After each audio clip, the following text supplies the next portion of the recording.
Olá!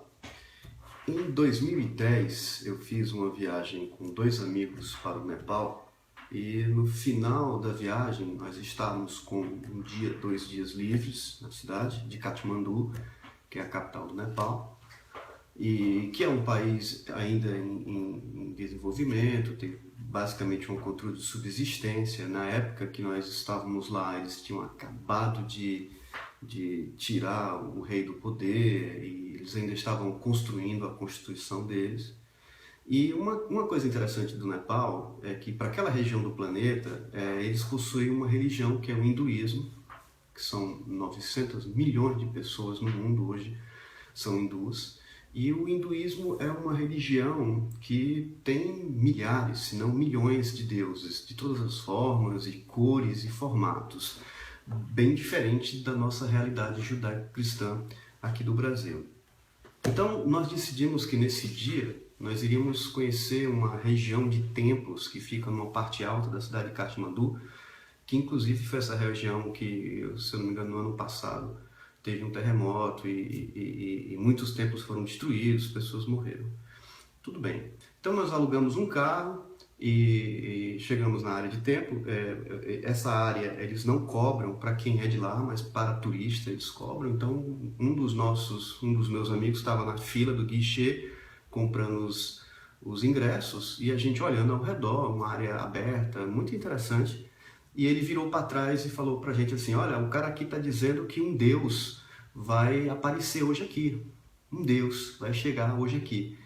E aí, assim, né, uma pessoa na fila de um guichê olhar para você e falar que daqui a pouco vai chegar um Deus aí, para nossa cultura, em que os deuses pertencem a um plano que a gente não consegue, né, ver e tocar, fica uma coisa assim: ah tá, beleza. Então aquilo acabou entrando pelo ouvido e saindo pelo outro ali, eu vendo aquela movimentação de pessoas e tirando fotos. Então nós entramos nessa área de templos e eles fotógrafos, e eu tinha comprado uma GoPro, que é uma maquininha que tira foto com a grande angular, e eu estava fazendo testes com essa GoPro, e como eu gosto de arquitetura e tal, e urbanismo, eu fiquei tirando foto dos templos, porque como eram templos antigos, mesmo assim naquela época já existia muita tecnologia em captação de água, em escoamento, e esses detalhes todos de colunas e fachadas e portas. E eu saí procurando esses elementos nesses tempos que eu fui visitar. E a gente acabou se separando, né?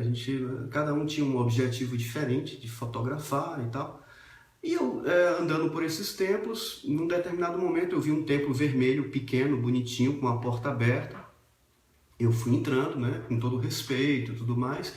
Quer dizer, eu achando que estava com todo respeito, de acordo com a minha cultura.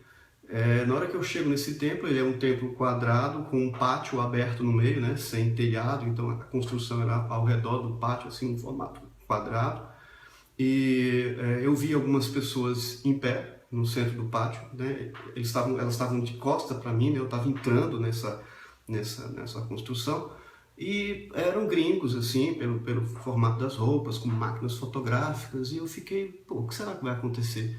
E de repente, o templo vermelho, e lá na parte de cima, na minha visão, né, as pessoas no meio, e lá depois das pessoas, um segundo andar assim da estrutura, aparece uma menina de vermelho, com a roupinha vermelha, ela aparece bem no centro, com a cara assim meio de snob e tal, e mais algumas pessoas acompanhando ela.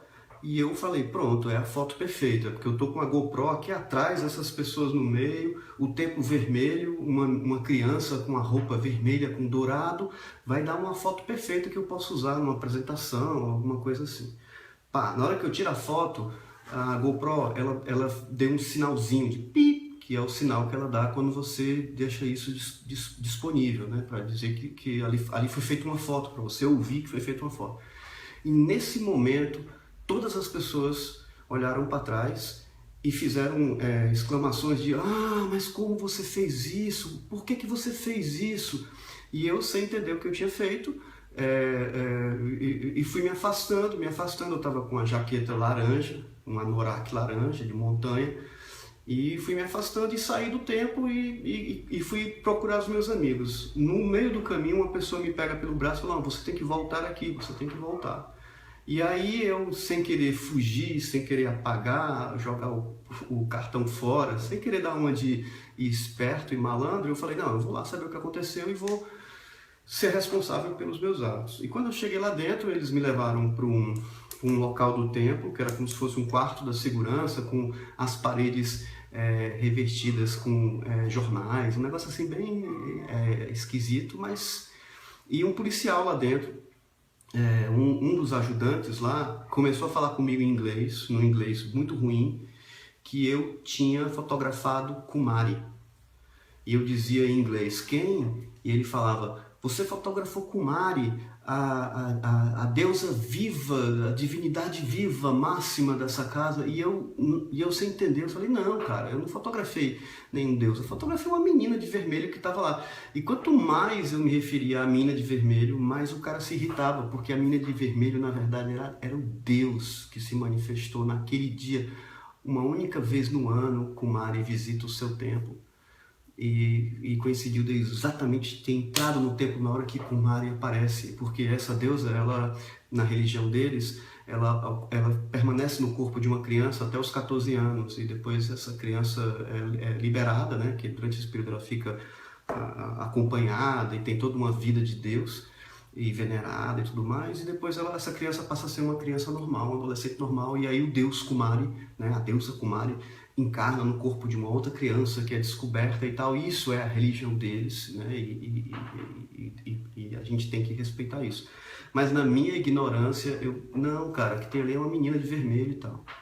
E a coisa foi se complicando, e o país sem constituição, e eu com um simples passaporte, sem muita grana e tal, podia ser preso, né? E aí saía de uma área turística para uma outra área mais complicada daquele país. E, em resumo, eu chamei ao auxílio de um amigo, e a gente ficou se explicando, ele, na verdade, pedindo desculpa por mim. Não, o Ávila aí é um cara que de vez em quando vacila e tal, e eu estou aqui pedindo desculpa, eu não imaginava e tudo mais. Não foi nenhuma intenção minha de desrespeitar vocês e tal. E aí eu tive que, a sugestão do policial foi que eu deixasse uma doação, eu não vou dizer que foi um suborno, sei lá, mas ele falou com essas palavras, né? Você deixa aí uma doação para o templo em forma de reconhecimento pelo seu erro e respeito e tudo mais. E eu deixei lá 20.000 rúpias, que dava para, por exemplo, jantar com a namorada durante uma semana em Katmandu, né? Eu digo o policial, por exemplo, caso eles tivessem interesse nesse dinheiro, né?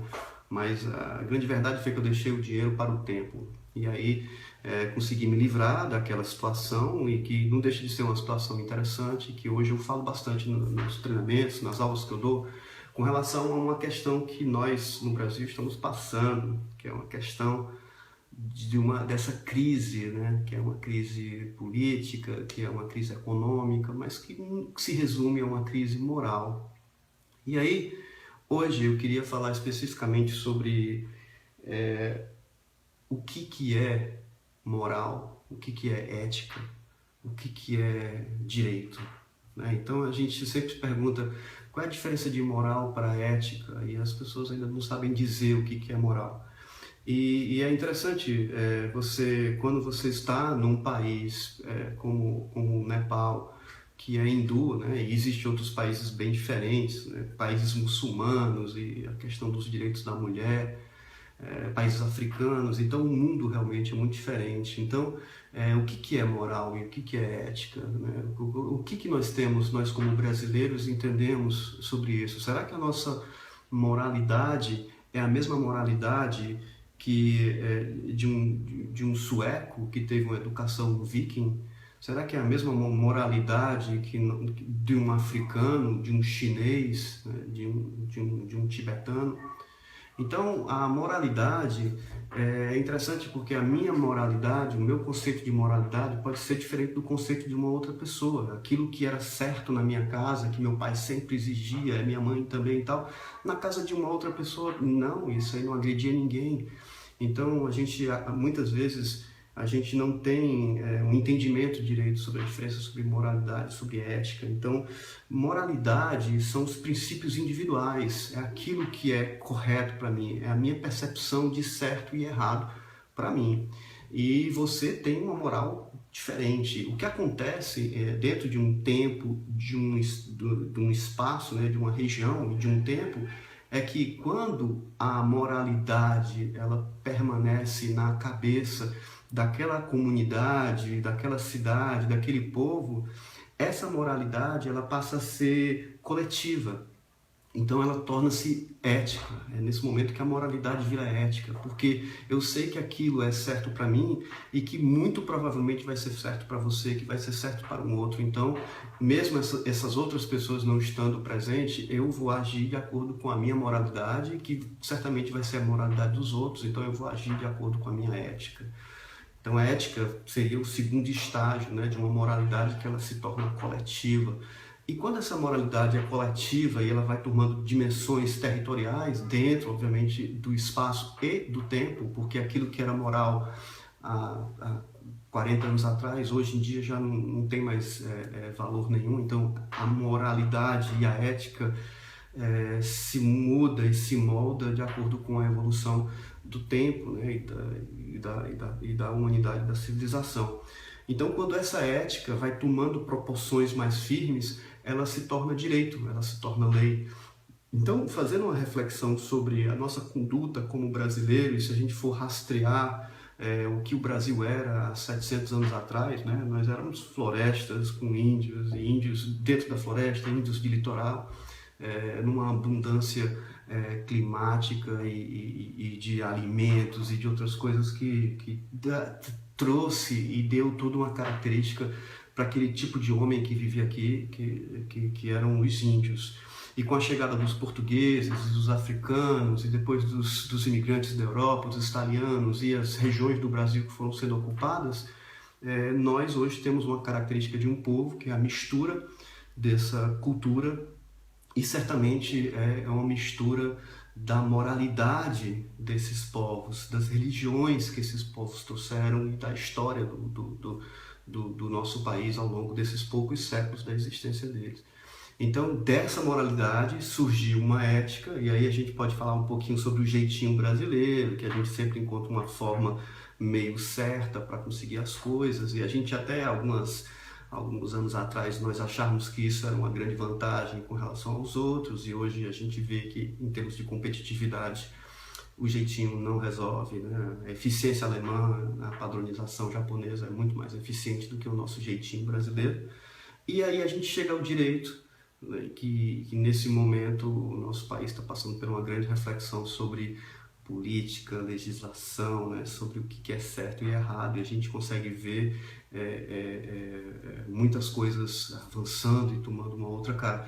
E talvez, por causa das redes sociais, a gente hoje tem uma oportunidade de discutir mais sobre isso e refletir mais sobre essas questões que são extremamente importantes, né, para o nosso futuro como pessoas, como empresa, né, para os nossos filhos e para o nosso país como um todo.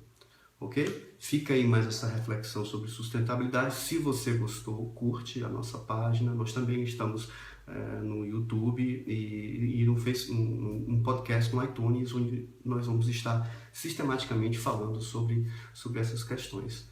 Tá bom? Um bom dia para vocês e a gente se encontra na nossa próxima publicação.